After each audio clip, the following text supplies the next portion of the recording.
Hi Peaches, it's Shaaba. Welcome back to my channel and thank you for clicking on another video. I hope you're well. Today we have another weekly segment of Fishing for A-Holes where we take a look at the Reddit forum AITA. We indulge in a little bit of juicy drama, we expand our mindsets and hopefully help some people along the way as well. As always my loves, feel free to add your own thoughts downstairs in the comments section. Let's have a little natter, and if you enjoy the content, kindly subscribe by clicking the little button down there. There's also a join button if you want to find out what it means to be a backstage Peach. That's it. Should we just dive into it? Let's dive into the a-holes. Woo! Am I the asshole for not wanting to change my first dance song because of my stepsister's association with it? I cannot tell you how many wedding-themed things come up on this forum. I just got married, so I'm maybe going to be biased in the mindset of the bride. We've chosen our first dance song. My stepsister is not at all happy because she and her ex-husband also had this at their wedding, and she said that she has a lot of memories with this particular song. She asked if I could change it. I told her I get it, but this is what we want, and I don't want to change it. She said she understood, but she's been acting different around me, and I can tell that she's mad/upset. Most people who know about this don't think I'm doing anything wrong, but I had my sister and one of my friends tell me that I'm being selfish and not understanding here. Am I the arsehole? I feel like that wasn't enough context given. There is an edit, we're going to look at that, but before I do, on that basis, I don't think right now that you're being an arsehole. Depends on a lot of things, right? But if you like a song is not your stepsister's property. I personally would find it a little bit odd to have a song that was so ingrained with somebody else, especially if they're no longer with that person. Personally, just for me, but nobody owns a song, so if you want it as a song based on this, it doesn't sound like there's anything wrong with it specifically. I can actually relate to this quite similarly, and I did change it. Jamie and I had a first dance song, and when I told somebody very close to me about it, they were like, it is a really lovely song. It's also the first dance song of me and my ex, and I was like, I'm not going to use that song anymore.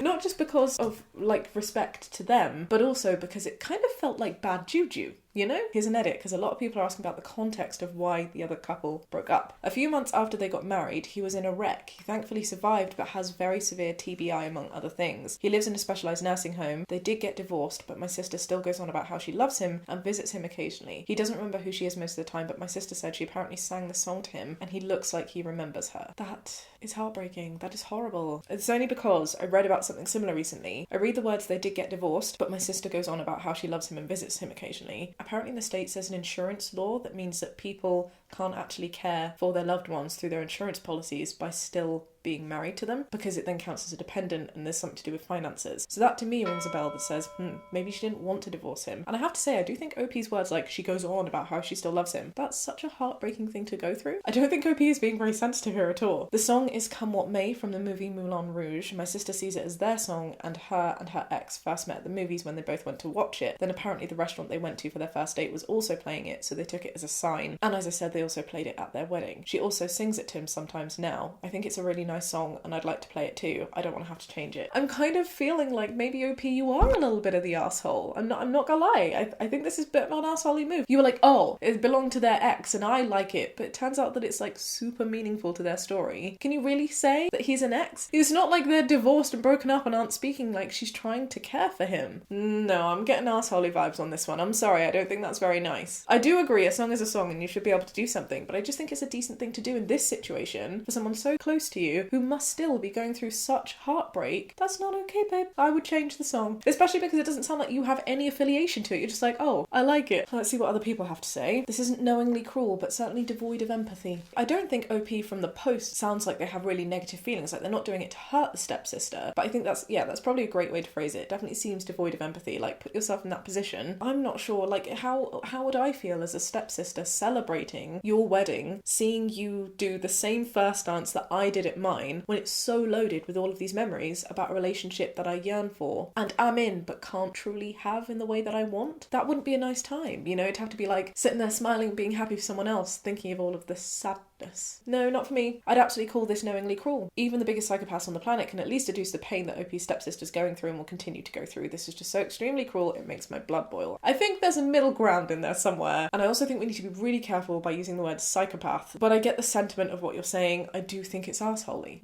Plus, as a kicker, the song in question is about how they'll love the other person until their dying day, no matter what, come what may. Oh my goodness, I don't know what the song is. I'm sorry. But wow, that is very sad. And on top of that, it's not even that meaningful to OP. She just thinks it's nice song, right? Like, I would get it if you had like some meaningful affiliation too, to be like, look, I get that you have your story with it, I have my story with it too. You're the arsehole, OP. I can't see it any other way. I was kind of leaning towards no arseholes here until she was so blasé about it in the edit, like, yeah, it seems like a nice song despite not having any emotional attachment to it, so I guess I'll die on this hill. Oh, that's a sad one. I hope this doesn't ruin your relationship with your stepsister. I hope that posting to this forum and seeing what some people are saying can maybe open your mind up to other points of view as well, and be like, oh hey, yeah, you know what? In the grand scheme of things, Wood from the Trees, a first dance song and what I pick for it, especially if there's no like significant meaning of importance and fate that I'm attaching to it, it's really not that big a deal. You know, my relationship with my stepsister, what she's going through, her mental health and well-being is kind of really important. I hope that you can find a way to prioritize that and make your own wonderful memories and feelings with a song that is important to you. Alright, let's move on. Am I the asshole for implying my niece was named after me? That sounds a bit diva-ish. Hello.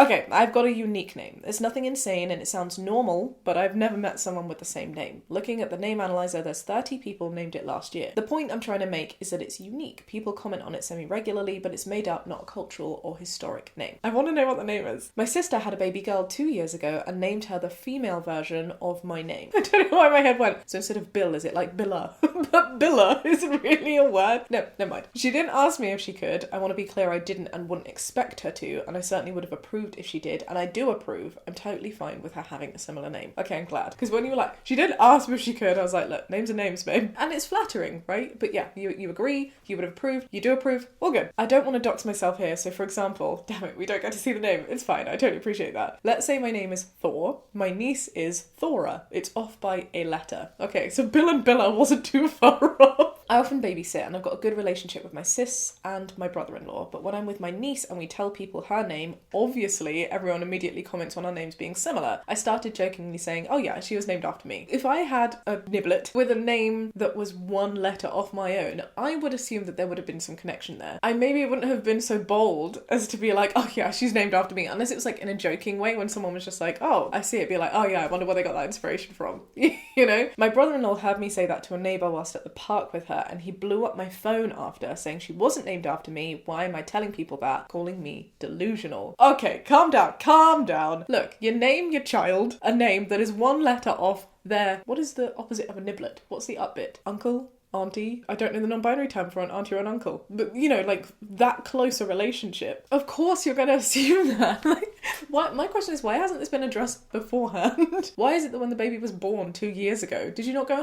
the name? Didn't the parents think to go, hey, we've decided to name our baby Thora. Thor? I know it's very similar. And explain that, because you would address that, right? I'm kind of baffled at the aggression. Me too. Whilst I think it's a little bit odd that this is the first time that they're sort of like hearing of it, you're not going to be surprised, right? If it's one letter off, it's a perfectly reasonable assumption to make, and there is no need to be aggressive. I haven't responded or said anything to my sister, as I'm wondering, did I overstep in saying that? I'm awkward, so I tend to stick to the small talk script. No one ever did say that she was named after me, and I certainly won't say that anymore, but was I out of line? I don't think you were necessarily out of line. It's not something that I would have done, though, but I don't think it makes you the asshole. I do think someone else shouting at you about it in that sense does make you an asshole. Unless there was a reason for the name. The only exception I can think of is if the name is super important to them, because Thora was actually his grandma that was like really meaningful and important and blah blah blah. But then you would have known that, right? Because they would have said... I also want to add that I'm the godfather, and this was decided before she was even born or the name picked out, so I don't know, I kind of assumed that she was named after me, wouldn't most people? I don't know though, I've accepted I shouldn't be saying it regardless, and will apologise and not do so in the future. I think that's the right thing to do, you know, like, dude, I'm sorry, didn't mean anything bad by it, I apologise that it has caused this reaction, I will not be saying that again, but also it is kind of weird. I don't think you're the asshole, though I still think it's right to apologise. Can that happen? Yeah, because clearly even though you didn't do an assholey thing, the other person has become upset by it, and that is a direct cause of your reaction. So apologising is the right thing to do, but no, not the asshole. Not the asshole! Here's my bad advice that you definitely shouldn't follow. Get a goldfish, name it the brother-in-law's name with an additional letter, talk about the goldfish a lot around the brother-in-law, and see if the brother-in-law thinks there's a connection between his name and the goldfish. Get him reasonably angry if the brother-in-law suggests that there's a connection. I endorse this. I endorse this too. One of my cats shares the same name with one of my nephews. Once in a while, people will comment on how I name my cat after my nephew, and I jokingly correct them, my cat came first, so my nephew was actually named after them. Of course, my nephew wasn't named after my cat, that his parents thinks it's funny. I would think it's funny too. No clue what the deal is with OP's brother-in-law, but he's definitely the one with the problem, not OP.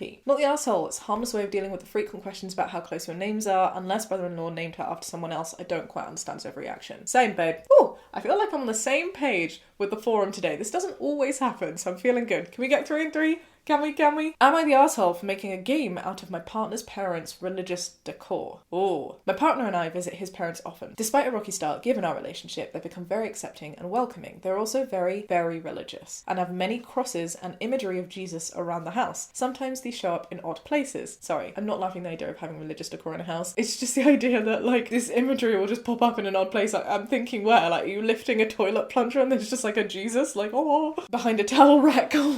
Like, really? In a kitchen cupboard, inside the garage door panel, literally everywhere. That's kind of adorable. I am not religious in any way, but I would find that very endearing if my super religious parents or parent-in-laws happen to have Jesus just like worshipping you and blessing you in all of these little places. That's cute. For a few months now, whenever we visit, my partner and I have a secret game we call Peekaboo Jesus. I love this. This sounds like something I would do. Basically, whenever we find a new Jesus statue poking out of a random place, we say, Peekaboo Jesus! Between us, it's harmless fun, and we both get a kick out of it. I see where this is going. I think it's adorable. I think it's sweet. I'm wondering if it's rude. I don't think it's rude, because your intention isn't to take the piss out of it. It's just like, hey, look, a little Jesus. Why put them there if they're not supposed to bless you and be found? Do you know what I mean? Like, you put up decor to be seen. I don't consider this rude. We'll see. This past week we visited for lunch. We were helping to set the table and a new Jesus appeared, his long-haired, halo-crested head peeping out from within the china cabinet. Without thinking, I blurted, Peekaboo Jesus, and pointed to a hide-and-seek saviour. It turns out my partner's mum was in the doorway behind me and she was not impressed and pretty upset. My partner tried to talk to her and tell her that we didn't mean any offence by the game, but she was still very insulted. The dinner was awkward. I've been thinking about what happened ever since. Am I the arsehole for creating and playing Peekaboo Jesus? I don't think I'm the right person to ask. I don't feel qualified to answer this because I've just said throughout that that's something that I would do and that I'm not religious. Whenever I struggle with these concepts because it's not something I can relate to, I take the principle and I apply it to something else that seems somewhat relatable. Obviously, not everything is exactly the same. It's a good way to create empathy, to put yourself in the position of someone else's point of view, right? So I'm thinking, whilst I'm not religious, there are things around my house. For example, pride flags. I'm not for a second suggesting that religion is similar or the same as sexual orientation or identity or being LGBT plus in any way. I want to make that perfectly clear. But my point is, it's something that's integral. It's an internal value that's integral to your sense of being and your meaning, and there are things around the house. If I put tiny little pride flags everywhere to be like, I'm pride, and someone was just like, Peekaboo pride, peekaboo rainbow, you put it there for a reason, right?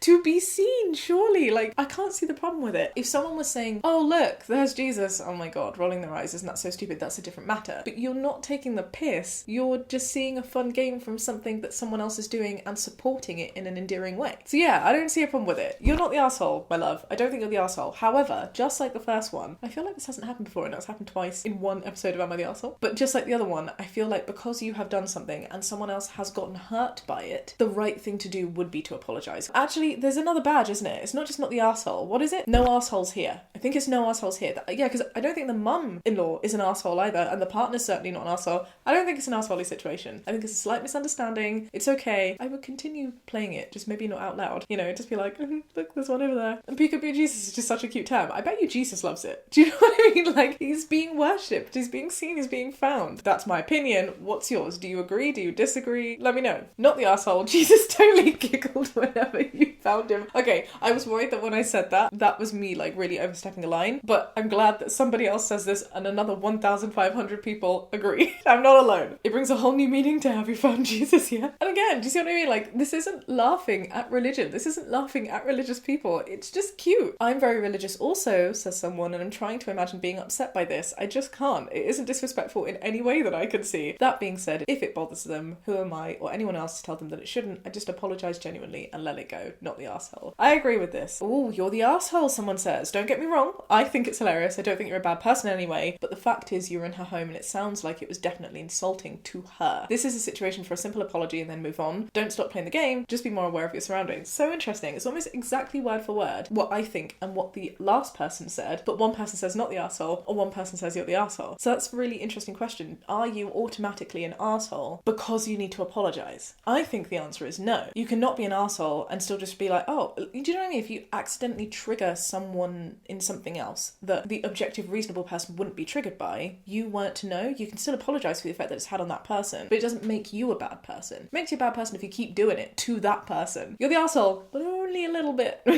Not the arsehole, and I'm going to play this game the next time I visit my aunt's house. There is so much variance. I wish I was an option for poor choice. You are the arsehole extremely, extremely lightly. And then I've gone ahead and said no arseholes here. So what do you think? This is a very divisive one. Wish we could have polls. Well, there you go. A very interesting, light-hearted Am I the Arsehole episode today, I think. If you did enjoy it, my loves, do give it a thumbs up. Subscribe if you'd like to see more. We do this every week, and I've got little bonus videos for you every Thursday too. I'll love you and leave you for now. Be kind and have a great day. Bye!